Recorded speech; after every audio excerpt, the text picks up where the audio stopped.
لبيك اللهم لبيك لبيك لا شريك لك لبيك إن الحمد والنعمة لك والملك لا شريك.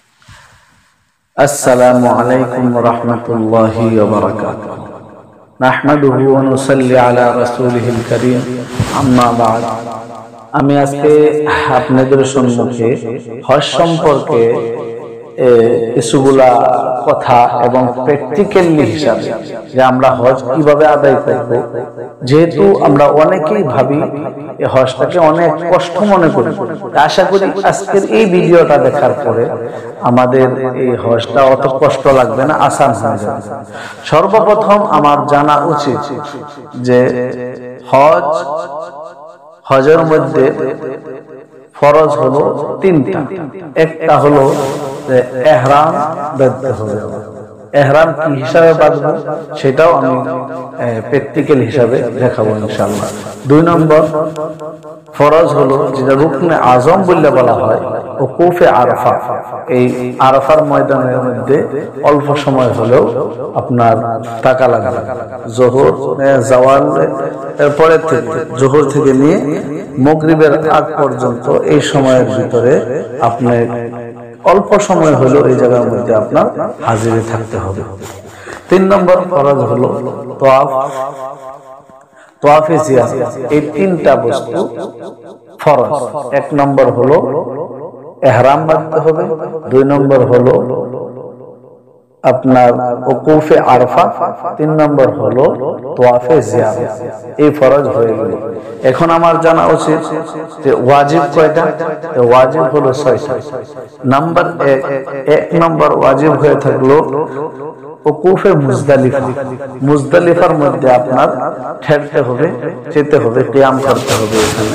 2 নম্বর হলো সাফা আর মারওয়া সাই করতে হবে, চক্কর মারতে হবে। 3 নম্বর ফরজ হলো আপনার রমি হিজার, मतलब হলো শয়তানকে কঙ্কারি মারা। এটা ওয়াজিব। এটা 1 নম্বর কি বললাম? 1 নম্বর হলো 1 নম্বর হলো ওকুফে মুজদালিফা, 2 নম্বর হলো সাফা মারওয়ার সাই, 3 নম্বর হলো যে শয়তানকে কঙ্কর মারা, 4 নম্বর হলো আপনার মাথা মুন্ডান, মাথা সিলানি। এটা 4 নম্বর হলো আপনার যারা নাকি হজ্জে কিরান এবং হজ্জে তামাত্তু যারা করে। হজ 3টা। একটা হলো হজ্জে ইফরাদ, 2 নম্বর হজ্জে তামাত্তু, 3 নম্বর হজ্জে কিরান। হজ্জে ইফরাদ যারা করে তাদের জন্য কুরবানি দেওয়া ওয়াজিব না, দিতে পারে মুস্তাহাব। আর যারা নাকি হজ্জে তামাত্তু কিংবা তো হজ্জে কিরান যারা করে তাদের জন্য কুরবানি দেওয়া ওয়াজিব, তারা কুরবানি দিবে। হলো 5টা হয়ে গেল। 6 নম্বর হলো তোয়াফে বিদা। আফাকিদের জন্য তোয়াফে বিদা এটা করতে হবে। আশা করি বুঝা হয়েছে। তো এখন আমরা 3টা ফরজ পেয়ে গেলাম আর 6টা ওয়াজিব পেয়ে গেলাম। ফরজটি আবার বলতেছি। 1 নম্বর হলো কি করা? ইহরাম বাঁধা। 2 নম্বর আরাফা ময়দানের মধ্যে কিয়াম করা। 3 নম্বর হলো তোয়াফে জিয়ারত করা। ওয়াজিব হলো 6টি। 1 নম্বর হলো আপনার কি করতে হবে? ওকুফে মুজদালিফা, মুজদালিফার মধ্যে যেতে হবে। 2 নম্বর হলো আপনার সাফা মারওয়ার মধ্যে চক্কর লাগাইতে হবে। 3 নম্বর হলো আপনার শয়তানকে কঙ্কর মারতে হবে। 4 নম্বর হলো আপনার তামাত্তু কিরান যারা করে তাদের জন্য তামাত্তু কিরান যারা করে তাদের জন্য কুরবানি করা। 4 নম্বর হলো 5 নম্বর হলো মাথা মুন্ডানো সিলানি। আর মেয়েদের জন্য কাতরানি অল্প কেটে দিবে, চারিদিকে এদিকে অল্প, এদিকে অল্প, এদিকে অল্প, এদিকে অল্প কেটে দিবে। আর 6 নম্বর হলো আপনার তোয়াফে বিদা, আফাকিদের জন্য তোয়াফে বিদা। এটি হলো ওয়াজিব। এই ওয়াজিব যদি ছুটে যায় তাহলে আপনার উপরে দম দেওয়া ওয়াজিব, দম দিতে হবে, জরিমানা দম দিতে হবে, কুরবানি করতে হবে। আর যদি ফরজ যদি ছুটে গেল তাহলে আপনি হজে হবেন। এখন আমার কথা হলো যে মখসুস 5 দিন, কোন দিন আপনি কি করবেন? জিলহজ্জার 8 তারিখ থেকে শুরু করে জিলহজ্জার 12 তারিখে আপনার হজ মুকাম্মাল কমপ্লিট হয়ে যাবে। কিন্তু আমরা আমতৌর পর যেরকম ভাবে দেখি 40 দিন লাগে, 45 দিন লাগে, 30 দিন লাগে, এরকম না। এটা আমাদের ফ্লাইটের সহলতের জন্য বিভিন্ন ধরনের হাজতের কারণে দেরি হয়। কিন্তু একটা মানুষ যদি চায় 1 সপ্তাহের ভিতরে হজ করতে, 1 সপ্তাহের ভিতরে হজ করে আসতে পারবে, 10 দিনের মধ্যে হজ করে আসতে পারবে, কোনো অসুবিধা নেই। আশা করি এই কথাটা বুঝতে পারছেন। এখন হজ নাম হলো 5 দিনের মধ্যে মখসুস কিছুগুলা জায়গার মধ্যে গিয়ে কিছুগুলা মখসুস কাম করার নামেই হলো হজ। আসান হয়ে গেল। এখন সর্বপ্রথম 8 জিলহজ্জায় আমি মিনার মধ্যে পৌঁছে আমি সকালবেলা ইশরাকের পরে আমি যদি গোসল করা সম্ভব হয় বেশি ভালো, গোসল করে নিলেন। কিংবা তো যদি গোসল করা অসম্ভব হয় তাহলে আপনি ওযু করে পাক সাফ হয়ে আপনি ইহরামের কাপড় পিনবেন। এখন ইহরামের কাপড় কিভাবে পরিধান করবেন? সর্বপ্রথম আমার কাছে ইহরামের কাপড়টা আপনি 2 টুকরা কাপড় ইহরামের কাপড় নেওয়ার পর কিভাবে আদায় করবেন, পিনবেন, এটা এরকম ভাবে ধরে 2টা এক লগে করবেন। এক লগে করার পর দেখবেন সুন্দর করে এরকম ধরে নেওয়ার পর এরকম ভাবে দিলেন, এরকম ভাবে দিলেন। এরপর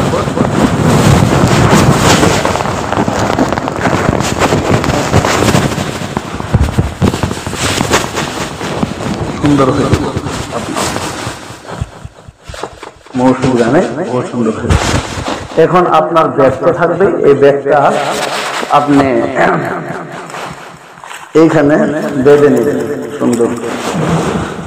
এইটার মধ্যে পাসপোর্ট, ভিসা, বিভিন্ন ধরনের কাগজাত, টাকা পয়সা থাকবে, আপনার হয়ে গেল। দ্বিতীয়টা আরেক টুকরা আপনি কাপড় নেবেন, আরেক টুকরা কাপড় নিয়ে এরকম ভাবে ধরার পর এরকম ভাবে মেরে দেবেন।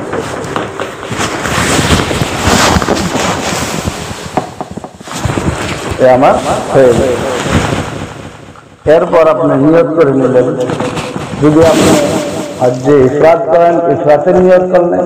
যদি আপনি হজ্জে কিরান করেন তাহলে কিরানের নিয়ত। যদি তামাত্তু করেন তাহলে তামাত্তুর নিয়ত করে নিলেন। আল্লাহ আর আল্লাহর কাছে দোয়া করেন, আল্লাহ হজ তুমি কবুল করো, আমার জন্য আসান করো। এরকম ভাবে আপনি জবান দিয়েও পারেন, তো দিল দিয়েও পারেন, জবান দিয়ে ভালোবেসে। এরপর 2 রাকাত নামাজ পড়ে লাব্বাইক থেকে শুরু করে দিলেন। কিন্তু এই ইহরামের কাপড় আপনার পরিধান করা হবে। আর আপনি যখন নাকি রামাল করবেন, তাওয়াফ করবেন, যখন প্রথম 3 চক্করের মধ্যে এই চলে হাত দিয়ে এরকম ধরে টুপিটা এরকম টুপিটা থাকতে হবে। রমাল মানে এরকম ভাবে 3 চক্কর করতে হবে। আশা করি এই ইহরামের কাজ আমরা বুঝতে পারলাম। এরপর 8 তারিখ আমি এখন মিনার মধ্যে, এই 8 তারিখে আমার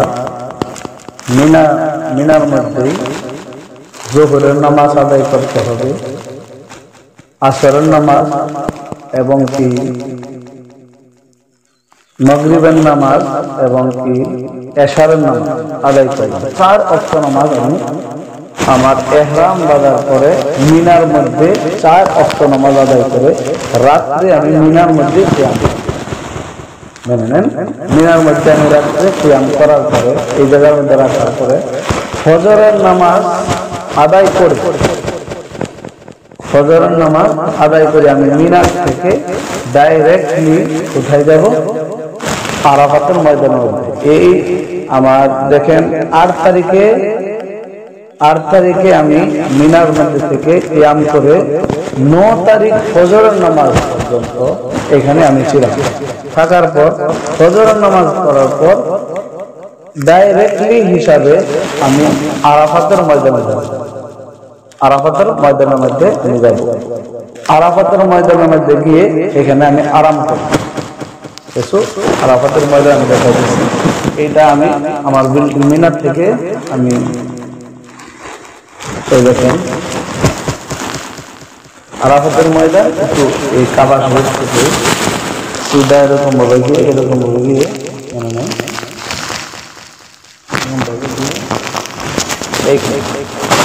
এইখানে আসলাম। এটা আরাফাতের ময়দান। এই আরাফাতের ময়দানের মধ্যে আমি কিয়াম করতেছি। জাওয়াল জোহরের এখন কাম নেই, জোহরের পর থেকে নিয়ে মাগরিবের নামাজ পর্যন্ত, জোহর থেকে মাগরিব পর্যন্ত আমার কাম হয়ে থাকলো যে আল্লাহর কাছে যে যেতে চায় আরাফাতের ময়দানে দোয়া করবো। তো এখন এইখানে দোয়া কিভাবে করবেন, যতটুকু পারেন এটা করলেন। অনেক জায়গার মধ্যে দেখা যায় বুজুর্গরা অনেক বড় মানুষকে দিয়ে দোয়া করাইতেছে, ইজতেমা হিসেবে দোয়া হইতেছে। আপনি ইজতেমাই দোয়া হিসেবে এখানে গিয়ে সামিল হয়ে গেলেন,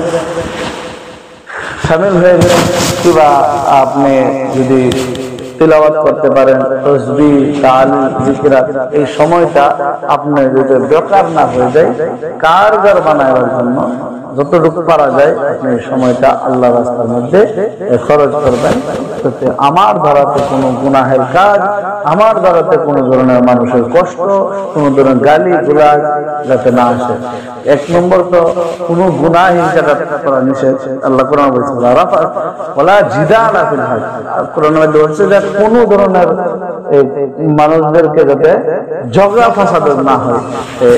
আকসার বেশতর দেখা যায় হুজ্জাজে কেরামে যারা যায় এরকম খুব কমই মানুষ আছে যারা কোনো ধরনের কেসকাল কথা জবাব দ্বারা যেরকম হয় না, এরকম খুব কমই হয়। এই জন্য খাস করে আমরা যাতে এই হজের সফরের মধ্যে আমাদের কোনো যাতে আমার দ্বারাতে অন্য আরেক কোনো ভাই কষ্ট না পায়, এরকম দিলের ভিতরে রাখবে। আর মান সালিমাল মুসলিমুনা মিন লিসানি ওয়া ইয়াদি, মুসলমান তো ওই ব্যক্তি যার হাতের দ্বারা পায়ের দ্বারা অন্য আরেক ভাই মাহফুজ হিসাবে জীবনযাপন করে। যদি আমার দ্বারাতে আরেক ভাই কষ্ট মাহফুজ করে, কষ্ট অনুভব করে, তাহলে তো আমি কিসের আবার মুমিন, কিসের আবার আমি মুসলমান। এই জন্য খাস করে হজের সফরের মধ্যে আমাদের ভারতে কোনো বেউসুলি যেন না হয়। এখন প্রশ্ন হতে পারে হুজুর হজের জন্য যাব, এখানে আমরা কেসকাল কেন করবো, ঝগড়া ফাসাদ কেন করবো, এরকম হতে পারে। আমার অনেক জায়গার মধ্যে বেউসুলি কিছু দেখা যায়। মেনে নেন আপনি আরাফাতের ময়দানে গেলেন, মিনার মধ্যে গেলেন, আপনার সিটের মধ্যে আপনার সিট এই জায়গায় রাখলেন। সিট রাখার পরে আপনি মোবাইল চার্জ সব এভরিথিং রেখে দিয়ে আপনি বাইরে পেশাবের জন্য, পায়খানার জন্য, কোনো হাজতের জন্য, ওজুর জন্য গেলেন, দেখলেন আপনার ব্যাগ এই জায়গার মধ্যে নাই, দরজার কাছে চলে গেছে, অন্য কোনো জায়গায় পড়ে রয়েছে। এই জায়গার মধ্যে অন্য আরেকজন মানুষ আরাম করতেছে, বিশ্রাম দিয়েছে, করতেছে, বিশ্রাম দিয়েছে, ঘুমায় রয়েছে। তো এখন এমনি রাগ হয়ে যাবে। মানে মানুষে এরকম অনেক জবান একটু সবুর করবেন,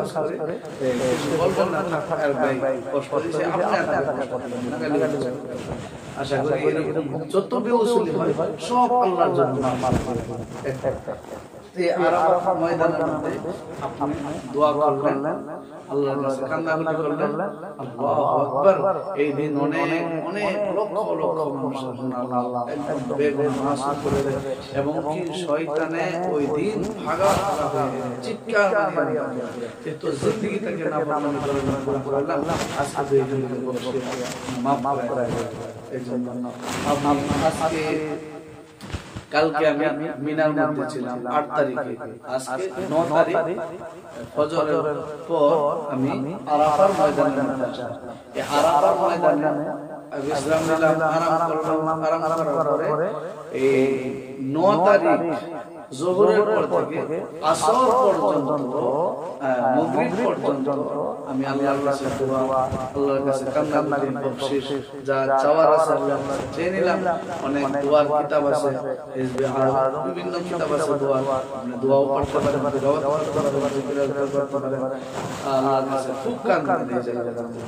এরপর মাগরিবের আযান আসে, মাগরিবের সময় যখন হয়ে যাবে, মাগরিবের নামাজ আদায় না করেই আপনি ডাইরেক্টলি হিসাবে মুজদালিফায় চলে যাবেন। মুজদালিফা বলছিলাম এটা মুজদালিফা,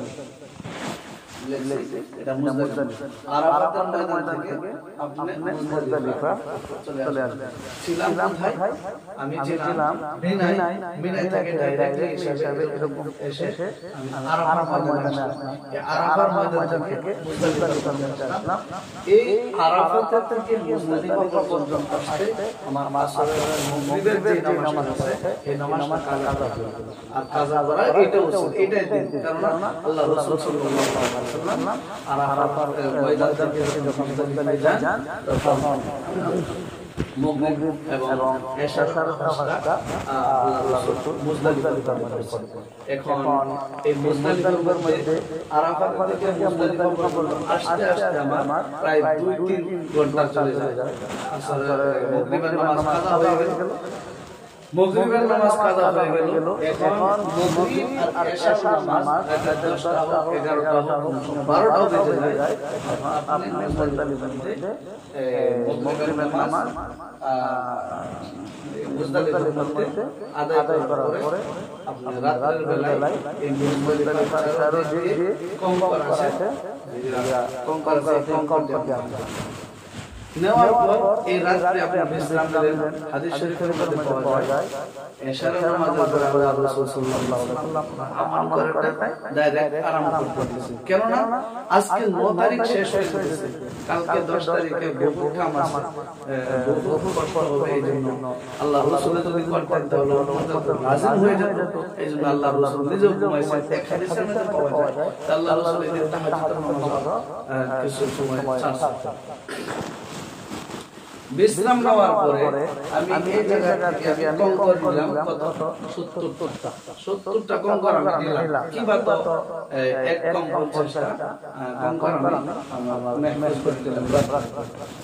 এখন মুজদালিফা থেকে সুবহে সাদিকের পরে মানে ফজর নামাজ পরে সুবহে সাদিকের পরে এই মুজদালিফা থেকে আমি রওনা দিব কোথায়? আবার মিনার মধ্যে যেতে হবে। মিনার মধ্যে গিয়ে সর্বপ্রথম কাম হলো আমার মিনার মধ্যে গিয়ে সর্বপ্রথম কাম হলো শয়তানকে কঙ্কর মারা।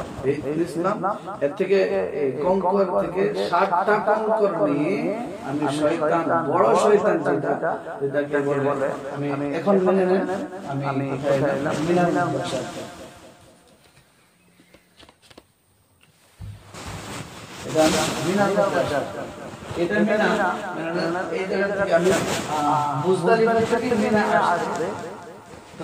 সর্বপ্রথম যেটা জামরায়ে সুগরা ছোট শয়তান বলে, ছোট শয়তান।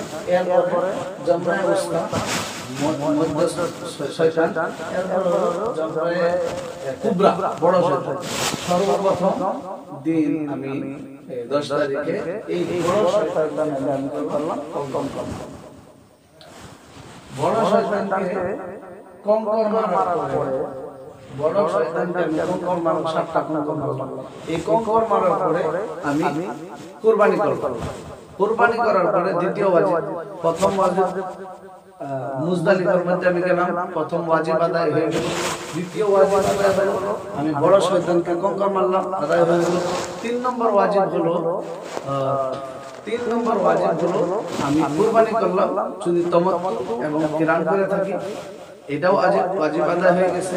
4 নম্বর কাজ হলো আমার মাথা মুন্ডাইতে হবে, মাথা সিলাই মাথা আমি সিলাই করলাম, টপলো হয়ে গেল। কয়টা হলো? 5টা হয়ে গেল। 6 নম্বর হলো আমি আরেকটা ওয়াজিব সাফা এবং মারওয়া, এরপর আমি সাফা মারওয়া আমি সই করলাম। এইটি আদায় হয়ে গেল আমার পরিপূর্ণ ওয়াজিব, 6টি ওয়াজিব আদায় হয়ে গেল। এরপর আমি তাওয়াফে জিয়ারত আদায় করলাম। তাওয়াফে জিয়ারত আদায় করার পর আমার যে ইহরামের যত পাবন্দি আছে সমস্ত পাবন্দি আমার আদায় হয়ে গেল। সমস্ত পাবন্দি আমার ছুটে গেছে, বেলের কাপড় পরিধান করতে হবে, এটা আমার গেল 10 তারিখের আমল আমার শেষ হয়ে গেল।